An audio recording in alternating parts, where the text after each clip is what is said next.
You look breathtaking, honey. Like an absolute angel. My mother's voice was thick with tears as she tucked a loose strand of hair behind my ear. I looked in the mirror, and for the first time in my life, I actually believed her. The lace of my vintage gown hugged my curves perfectly. The veil trailed behind me like a cloud. Everything was perfect. The flowers, the string quartet playing softly downstairs, the 300 guests waiting to watch me marry the man I'd loved since I was 19. Or so I thought. My phone buzzed on the vanity. A single text. My heart did a little flutter, thinking it was a sweet, "I can't wait" message from my fiancé, David. I picked it up. My world didn't just crumble, it turned to ash in a second. "I'm not coming. Consider this my gift to you. You were always too small for the life I'm meant to lead. Don't bother calling." The bouquet of lilies in my hand didn't just tremble, it hit the floor with a heavy thud. I felt the air leave my lungs. Too small. Too small for the life he was meant to lead? For 5 years, I had worked 2 jobs to put him through his MBA. I had lived in a tiny, moldy apartment so he could save his inheritance for our future. I was the one who edited his presentations and who encouraged him when he failed. And now, on the day I was supposed to become his wife, I was a gift he was discarding. "Sweetie, what is it? You've gone pale," my mother whispered, reaching for the phone. I couldn't speak. I couldn't cry. There was just a cold, hollow ringing in my ears. I handed her the phone, watching her face transform from joy to absolute horror. Then, the panic started. The wedding planner knocked on the door, telling us it was time. The guests were seated. The groom's side of the aisle was packed with his high society friends and his powerful, terrifyingly wealthy father. "We have to tell them," my mother gasped, her hand over her mouth. "We have to go down there and tell them he's gone." "No," I said. My voice sounded strange to me. "I'm going down there, but I'm not telling them anything yet." I walked out of that bridal suite with my head held high, even though my soul was screaming. I walked past the bridesmaids who were whispering, past the scent of expensive perfume and champagne, and I stood behind the heavy oak doors of the chapel. But I didn't go in. I turned around and walked straight out the back entrance, into the pouring rain. I got into my old, beat-up car, the one David said was embarrassing to park in his driveway, and I drove. I drove for 3 hours. I didn't look at my phone. I didn't listen to the radio. I just watched the windshield wipers struggle against the storm. When I finally pulled over at a roadside diner, miles away from the life I thought I had, I finally looked at my screen. 212 missed calls. Most were from my mother. Some were from the bridesmaids. But the last 50 were from a number I didn't expect. It was David's father, the man who owned half the real estate in the city, the man who had never looked me in the eye once in 5 years. The phone rang again in my hand. I answered it. "Where are you?" his voice boomed. It wasn't angry. It was panicked. "I'm gone," I whispered. "David left me. He sent a text. He called it a gift." There was a long, heavy silence on the other end. I expected him to tell me to come back and save face. I expected him to defend his son. "He didn't just leave you," his father said, his voice dropping to a low, dangerous growl. "He robbed the family trust this morning. He's gone, and he took everything. But he made one mistake. He left the keys to the offshore holdings in the safe at the house, and he left the house in your name as a wedding present yesterday." My heart stopped. "Listen to me very carefully," his father continued. "David thinks you're a victim. He thinks you're going to crawl into a hole and die. But I've watched you for 5 years, kid. You did his work. You built his career. You're the brains, and he's just the face. You want your revenge. I'm going to help you burn his world down." I looked at my reflection in the car window. The mascara was running down my face, but my eyes looked like flint. The girl who was too small was gone. I have to ask you, have you ever been betrayed by someone you loved? How did you handle it? If you're enjoying this story so far, please hit that like button, share, and subscribe to the channel. It really helps me bring more of these stories to you. And let me know in the comments, where are you watching from tonight? I love seeing how far these stories travel. The silence in my car was louder than the rain hitting the roof. I sat there, clutching the steering wheel, my knuckles white against the dark leather. David's father, a man known for his ruthlessness, a man who had barely acknowledged my existence at Sunday dinners, was now my only ally. "I'm sending a car to your location," he said, his voice regaining that ironclad authority. Check your GPS, don't go home. Go to the address I just sent you. We have exactly 4 hours before the bank's central servers update, and David realizes he forgot to revoke your digital signature on the secondary accounts. I stared at the phone. My digital signature. 4 years, David had me sign documents for him.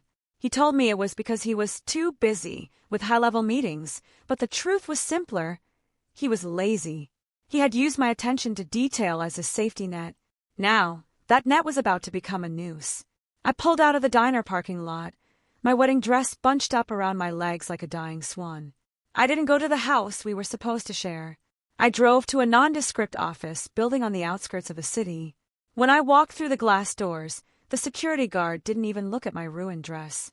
He just nodded and pointed toward the elevators.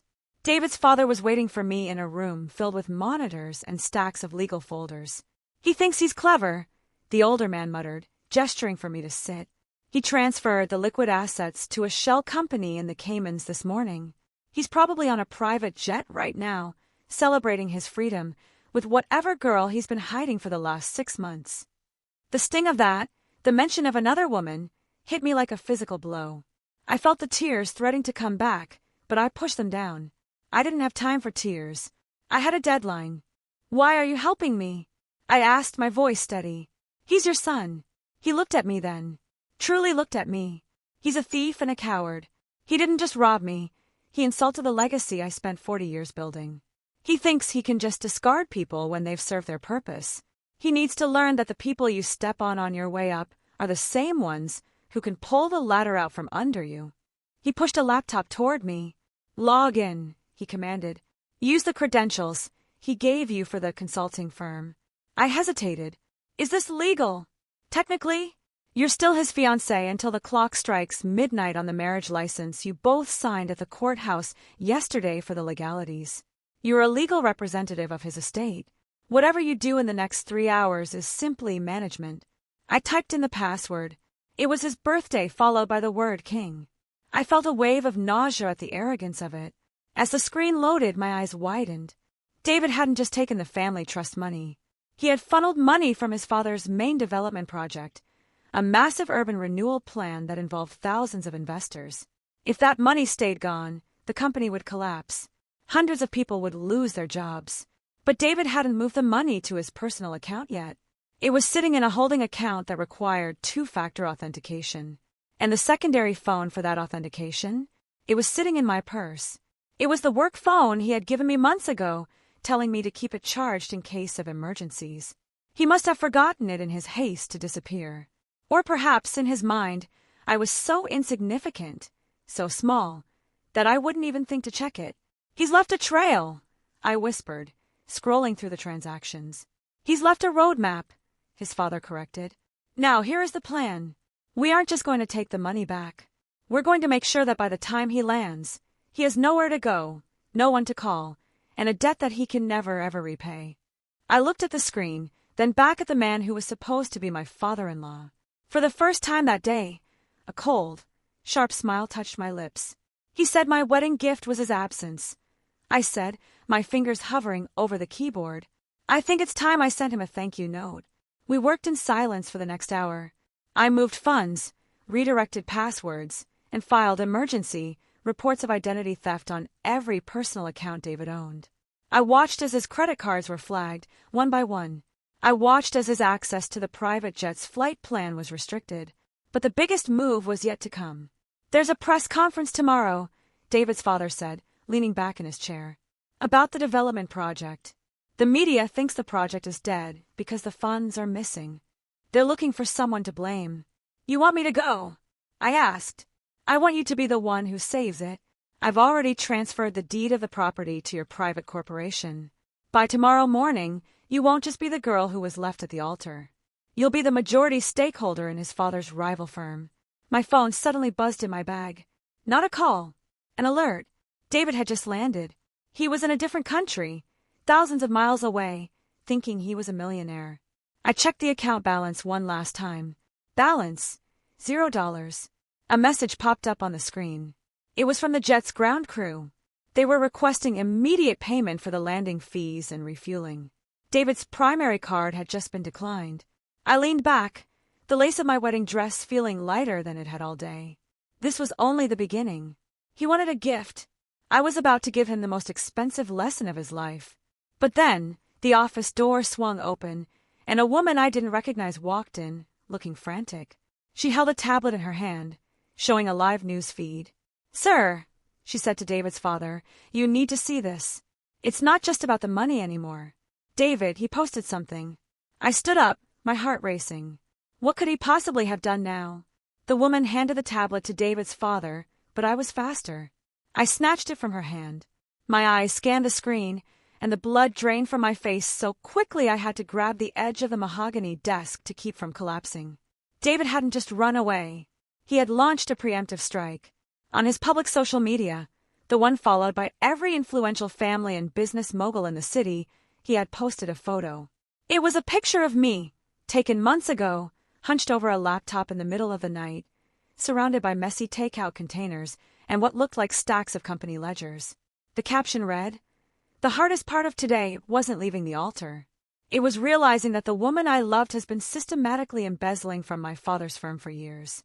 I couldn't go through with the wedding knowing I was marrying a criminal. I've gone into hiding for my own safety while my legal team prepares the evidence. Consider this my final gift, the truth." The comments were already exploding. I knew she was too quiet to be trusted. Poor David. He looks devastated. Is that why she's missing? Did she run with the money? He was framing me. He knew I had the access codes. He knew I had done the work. He was spinning my dedication, the late nights I spent fixing his mistakes, into evidence of a crime. He wasn't just taking the money, he was taking my character, my future, and my freedom. He wanted to make sure that even if I tried to fight back, no one would believe a thief. "The coward," David's father hissed, looking over my shoulder. "He's trying to turn the public against you before the audit even begins." I felt a surge of white-hot rage. It was a cold, vibrating heat that started in my chest and moved to my fingertips. He thought I was small. He thought I would sit in this office and cry while he turned me into a villain in a story he wrote. "He made a mistake," I said, my voice barely a whisper. "What mistake?" "The whole city thinks you're a fraud," the assistant said, her voice trembling. "He used that photo." I pointed at the screen. That photo was taken on the 14th of March. I remember it because that was the night he lost the login credentials for the escrow accounts, and I had to stay up until dawn recovering them. I turned to the laptop and began typing furiously.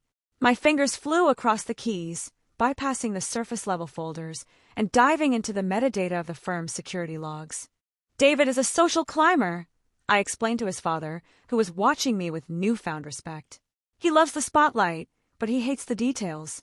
He didn't realize that every time I logged in from that laptop, it recorded my IP address, but it also recorded the keystrokes he was making on his own phone at the same time.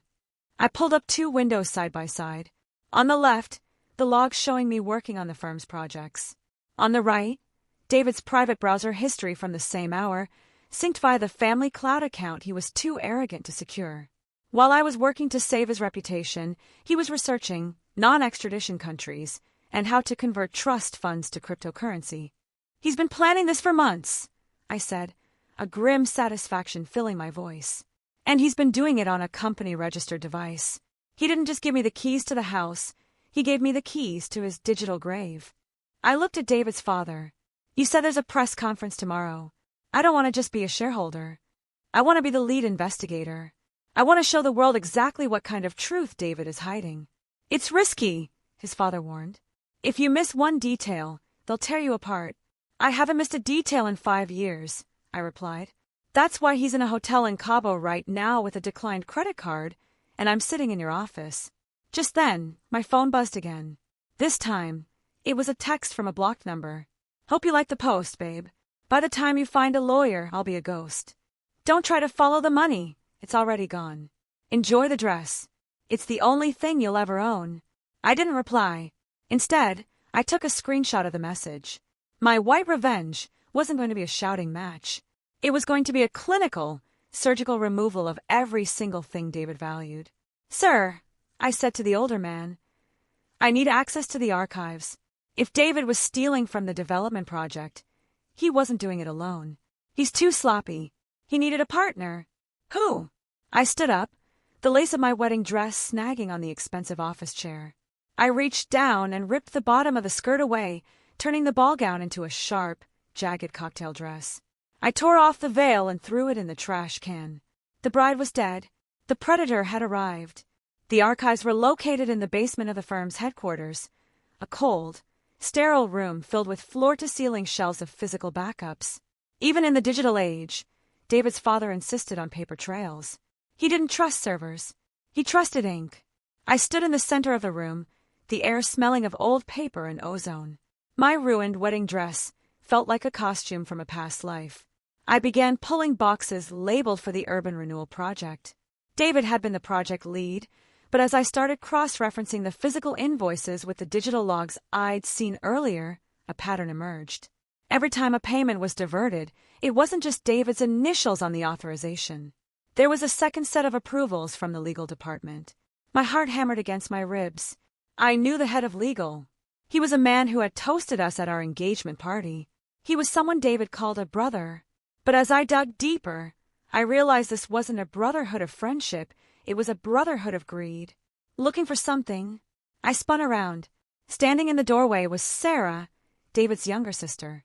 She was draped in a silk wrap, her eyes red from crying, or so it seemed. "I thought you'd be halfway across the state by now," she said, her voice dripping with a fake sympathy that made my skin crawl. "The news is saying terrible things, honey. They're calling for an arrest warrant. Then it's a good thing I'm here looking for the person who actually signed these checks," I said, holding up a ledger page. Sarah stepped into the light, and the grief on her face vanished, replaced by a sharp, predatory coldness. "You always were a little too observant for your own good. David said you were useful, but I told him you were a liability. A girl like you from a family like yours, you were supposed to be grateful just to sit at our table." The realization hit me like a physical punch. It wasn't a business partner. It was his own blood. "You helped him," I whispered. "You helped him rob your own father." "My father is an old man clinging to a dying empire," Sarah spat. "He was never going to give me the seat I deserved because I'm too emotional. So, David and I decided to take our inheritance early. We didn't leave you at the altar because of some noble truth. We left you there because we needed a scapegoat. Someone the public would love to hate. The poor, working-class girl who got greedy." She took a step toward me, her heels clicking on the concrete floor. "The police are on their way here. My father thinks he's helping you, but I've already planted the offshore login records on your personal laptop at the house. By tomorrow, you'll be in a cell, and David and I will be toasting to our success from a villa you can't even afford to dream about." She reached for the ledger in my hand, but I pulled it back. "You think I'm small, Sarah? You think because I grew up with nothing, I don't know how to protect what's mine." I felt a surge of power I had never known. "I didn't just find the checks. I found the communication logs. David is sloppy, but you? You're arrogant. You used the company's secure messaging app to coordinate the transfers." Sarah laughed, a high, brittle sound. "That app is encrypted. Even the FBI can't break it." "They don't have to," I said, pulling my phone from my pocket. Because while I was editing David's presentations for the last 3 years, I was also the one who set up the administrative backdoor for that encrypted app. I didn't do it to spy. I did it because David kept losing his password. But tonight I used it to download every single word you and your brother said to each other. The color drained from Sarah's face. She lunged for my phone, but I stepped aside, letting her stumble into a stack of boxes. "I've already uploaded the transcripts to a cloud drive," I said, my voice low and steady. "And I've shared that drive with the DA, the lead investigator of the fraud unit, and most importantly, your father." At that moment, the heavy steel door of the archive room creaked open. David's father stood there, his face looking 10 years older, holding his own phone. He looked at his daughter with a mixture of disgust and heartbreak. "I heard everything," he said.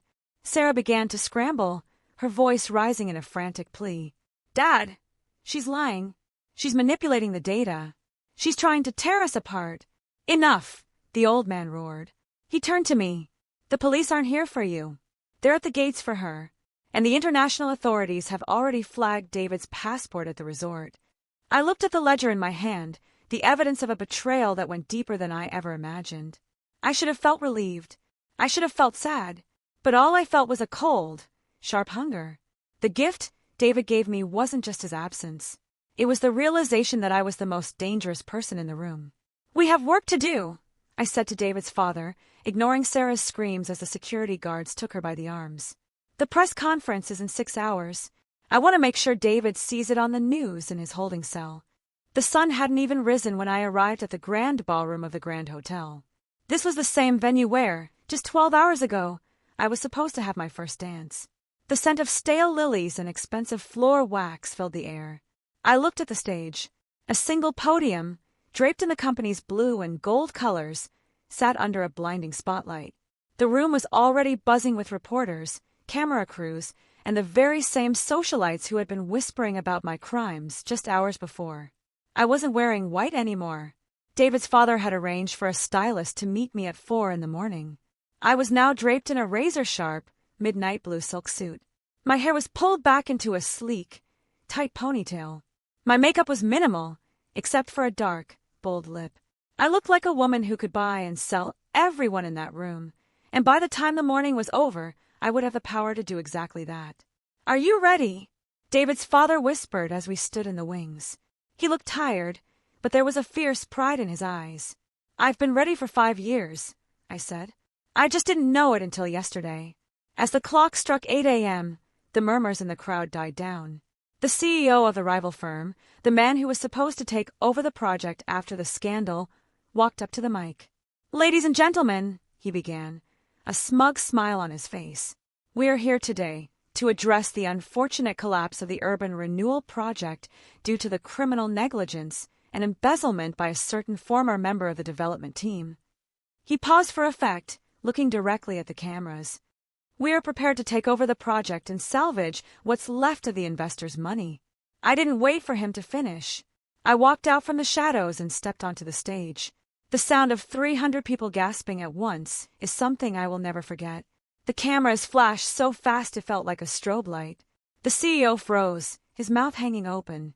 "I think you've been misinformed," I said, my voice projecting clearly through the room. I didn't need the microphone yet. The silence was so heavy you could hear a pin drop.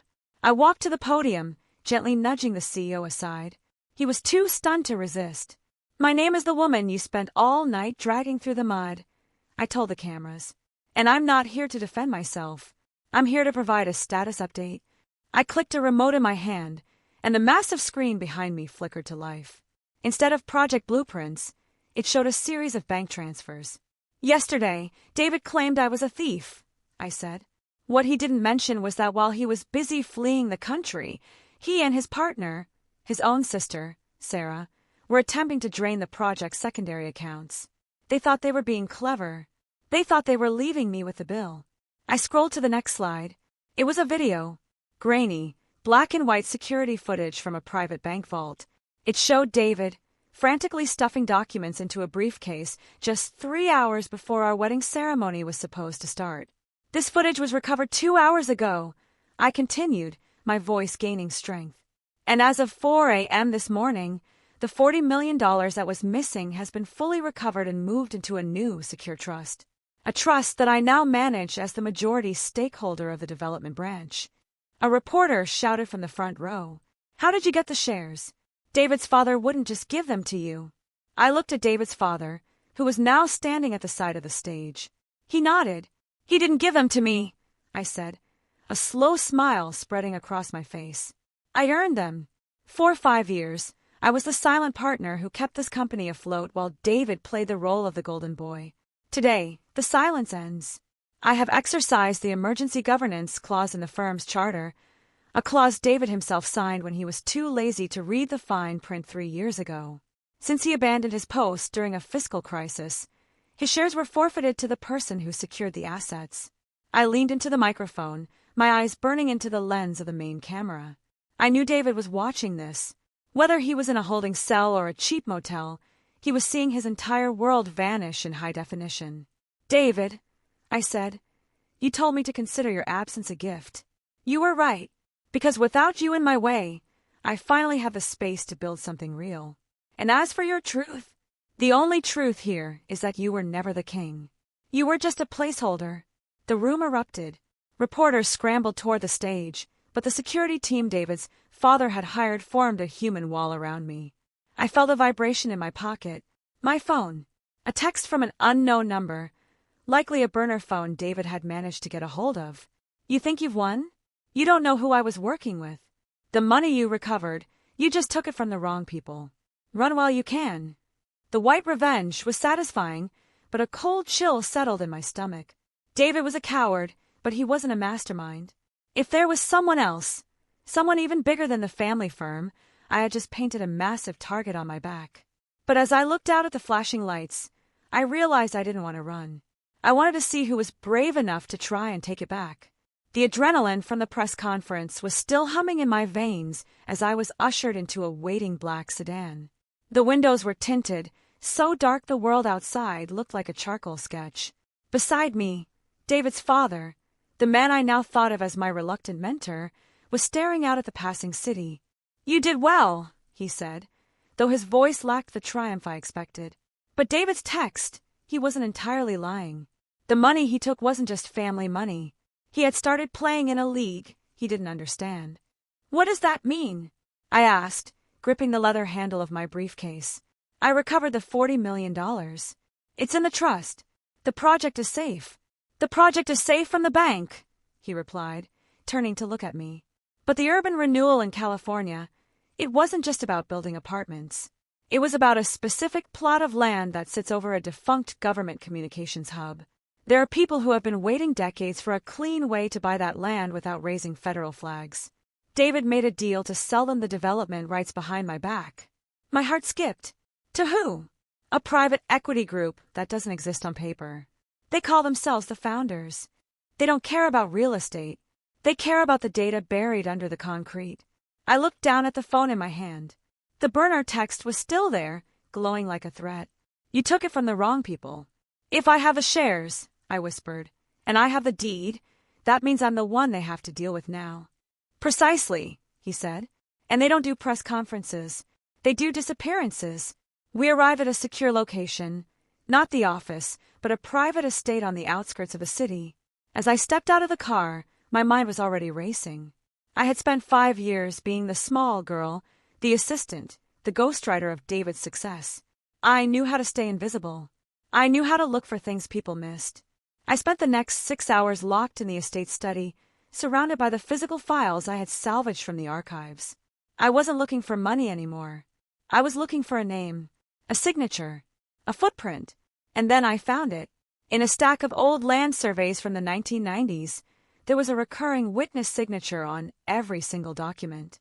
It wasn't a name I recognized, but the initials were unmistakable, and they matched the initials on a hidden ledger I'd found in David's private safe the night before.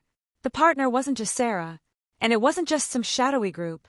It was my own father's former business partner, the man who had supposedly helped my family when my mother left, only to disappear after my father's business mysteriously went bankrupt years ago.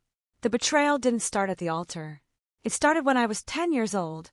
Suddenly, the lights in the study flickered and died. The hum of the air conditioning cut out, leaving a heavy, suffocating silence. In the darkness, the red light of my laptop was the only thing I could see. A notification popped up. A new email. No subject. I clicked it. It was a live video feed. It was high angle, looking down at the very desk where I was sitting. I could see the back of my own head on the screen. I didn't scream. I didn't move. I slowly reached into my jacket pocket and wrapped my fingers around the small, heavy object David's father had given me for protection earlier that afternoon. "I know you're in the hall," I said, my voice sounding incredibly calm in the pitch-black room. "And I know you didn't come here to kill me. If you wanted me dead, you would have done it at the hotel." The door creaked open. A tall figure stood in the silhouette of the moonlight. "You're smarter than the boy," a deep, gravelly voice said. David was a tool, a blunt instrument, but you have the one thing he never had. You have the patience to see the whole board. "I have more than that," I said, standing up and turning my laptop screen toward the figure. "I have the decrypted logs of every meeting you had with David in the last 6 months. I have the proof that you used his gambling debts to blackmail him into robbing his father. And I have the location of the offshore account where you've been hiding my father's stolen pension funds for the last 15 years. The figure froze.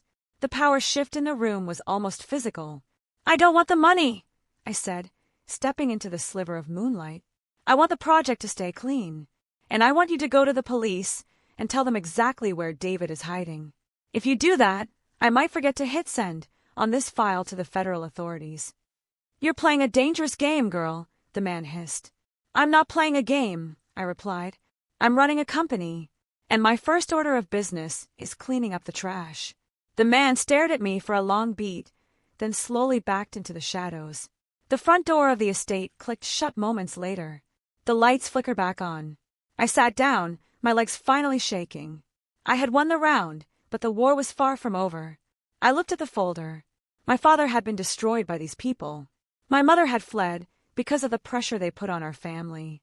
I had been humiliated at the altar by their blunt instrument, but they had made one fatal mistake. They had taught me how to fight by giving me nothing else to do for 5 years but watch them. I picked up the phone and called the one person David never expected me to contact.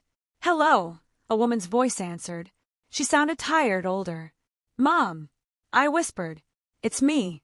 I found them, and I'm going to need you to come home. We have a company to run. The silence on the other end of the line was so heavy I could hear the crackle of the long-distance connection. For 15 years, my mother had been a shadow, a woman who vanished when the debt collectors started pounding on our door, leaving my father to pick up the pieces of a shattered life. I had spent a decade hating her for it. I can't come back, she finally whispered, her voice trembling. They told me if I ever set foot in that city again, they'd finish what they started with your father. They can't touch you anymore, Mom, I said, my voice cutting through her fear like a blade. I'm not the little girl watching you pack a suitcase in the dark. I own the ground they're standing on. I own the project, and I have the leverage to bury the man who ruined us. I heard a sharp intake of breath. You have the ledger? The real one? I have everything, I said, and I need the one thing I don't have. I need the testimony of the woman who saw him forge my father's signature. I need the witness they thought they'd scared into silence forever. The line went quiet again, but this time it wasn't fear. It was the sound of a woman finally deciding to stop running. I'll be there by morning. I hung up the phone and turned back to the monitors. The white revenge was no longer just about a man who left me at the altar. It was about dismantling a cycle of corruption that had started before I could even vote. David was just a symptom. The man in the hallway, the man who had destroyed my father, was the disease. I spent the rest of the night in a state of cold, calculated movement. I didn't sleep. I didn't eat. I moved like a machine. I coordinated with David's father to leak controlled information to the press, just enough to keep the stock prices stable, but enough to make the founders group panic. When a predator panics, they move. And when they move, they leave a trail. At 10 a.m. the next day, my mother walked into the secure estate. She looked older, her face lined with the stress of a decade in hiding, but when our eyes met, I didn't see the woman who had abandoned us. I saw the woman who had survived. You look like your father, she whispered, touching my cheek. But you have my eyes. The eyes of someone who knows how to wait. We're done waiting, I said. I handed her a stack of documents. I've scheduled a meeting with the district attorney. They think they're investigating a simple case of corporate embezzlement. You're going to give them a map to a 15-year-old conspiracy. But as we prepared to leave, a delivery arrived at the front gate. No return address. Just a small, velvet box. I opened it. Inside wasn't jewelry. It was a single, silver cufflink, the one David had been wearing in the photo he posted to destroy my reputation. And tucked beneath it was a note written in a familiar, shaky hand. He's not in Cabo. They have him, and they're going to trade him for the deeds. Midnight at the old terminal. Come alone, or the gift I send next won't be a text. My mother gasped, clutching my arm. It's a trap. They're using him to get to you. I looked at the cufflink. David was a coward, a thief, and a liar. He had tried to ruin my life to save his own skin. He had left me standing in a white dress in front of 300 people while he plotted to turn me into a felon. Of course it's a trap, I said, a dark, cold smile spreading across my lips. But they're forgetting one thing. They think they're trading for a victim. I turned to David's father, who had been watching from the doorway.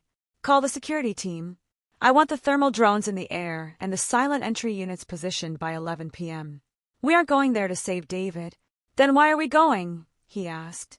Because, I said, buttoning my suit jacket, I promised the world a story with a satisfying ending. And you can't have a finale without all the villains in one room. I walked toward the door, my heels clicking a steady rhythmic beat. For years, I had been the girl who followed the script. I had been the girl who played the supporting role in everyone else's drama. But as I stepped into the sunlight, I knew that tonight, I was the one holding the pen, and it was going to be written in blood and ink. The old shipping terminal felt like a graveyard for giants. Rusty cranes loomed over us like skeletons against the midnight sky.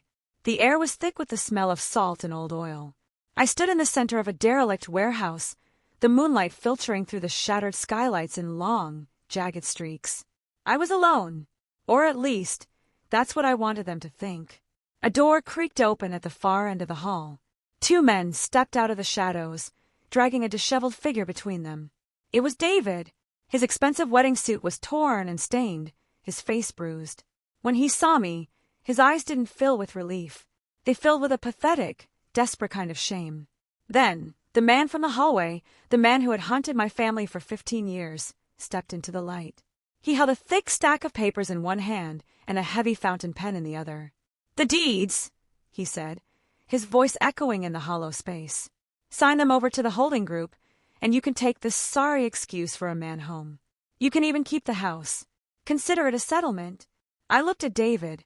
He looked back at me, his lip trembling. "Please," he croaked. "Just sign it.